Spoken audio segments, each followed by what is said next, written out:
Deepti Kalahan is with me on the set to take a look at what's been making news around the world. Hi, Deepti. Hi, Jeannie. Lots of focus still on that Champions League final Saturday, with a lot of focus on Loris Karius, the German goalkeeper, whose blunders actually cost Liverpool the game.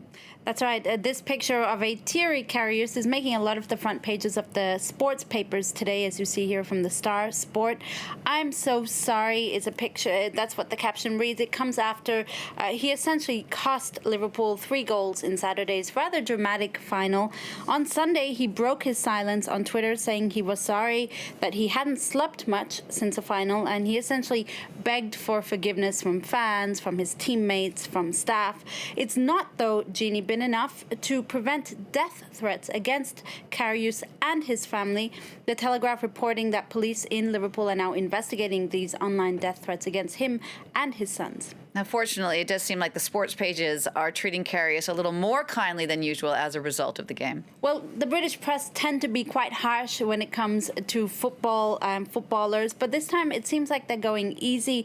The Telegraph's chief sports writer says Karius needs protecting now. "Mistakes like this can ruin lives," he writes, "but no results, even on a night this big, is worth a self-crucifixion."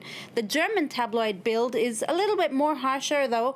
They say, Karius did mess up the final, there's no doubt about it, and he deserves the consequences. But Bild says such is the, quote, merciless, bitter, unfair, unpredictable nature of football. Now we need to show some compassion and support. All right, let's stay now in Germany, where the papers there are also focusing on Sunday's protest march, or marches rather, by the far right, the anti-Islam party, the AfD. Well, their march really to protest against Angela Merkel and her policy on immigration was dwarfed by an even bigger march against them, the counter-protest. Now, this was one of the first public marches in Berlin against Angela Merkel by the AfD party since, you'll remember, they became the 3rd biggest political party in Germany last year. Now, a lot of the papers are focusing on the 20,000-odd anti-AfD protesters who turned up to counter the far right. The German paper Zeit calls it a good day for democracy, hailing the relatively peaceful nature of the protests, while the Süddeutsche Zeitung, a Munich-based paper, they say it's as if it was the love parade all over again, because out of those counter-protests, one of them was led by Berlin's club scene. They put on a techno music party, and it was they, the paper says, who had sovereignty on the streets. Colombia now held its first elections this weekend since signing that peace deal, that historic peace deal with the FARC rebels, with 2 very different frontrunners now heading into the second round. And in fact, one of them, Ginny, is a leftist candidate who's made it into the second round for the first time. That man is Gustavo Petro. He'll face off against the conservative Ivan Duque in the second round of voting. This is, of course, the first vote since that peace deal with the FARC rebels, showing that Colombia is more than just about extremists. That's what El Espectador, the Colombian daily, says.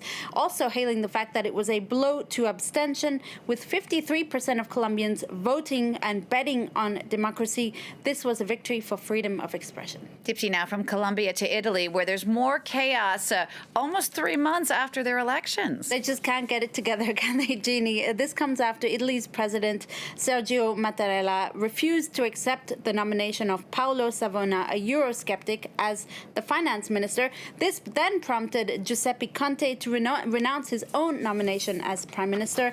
Mattarella has ruined everything by, quote, bowing down to the diktat of Europe. That's what Libero, which is a conservative Italian paper, says on its front page, adding, I quote, "We thought that sovereignty belonged to the Italian people and not the imperialists in Berlin." That's what they add rather scornfully. While Il Fatto Quotidiano, another Italian daily, says King Sergio has blown it all up, forcing the populace to start all over again. We'll wrap up now here in France for our final story, and it is an incredible one that went viral over the weekend.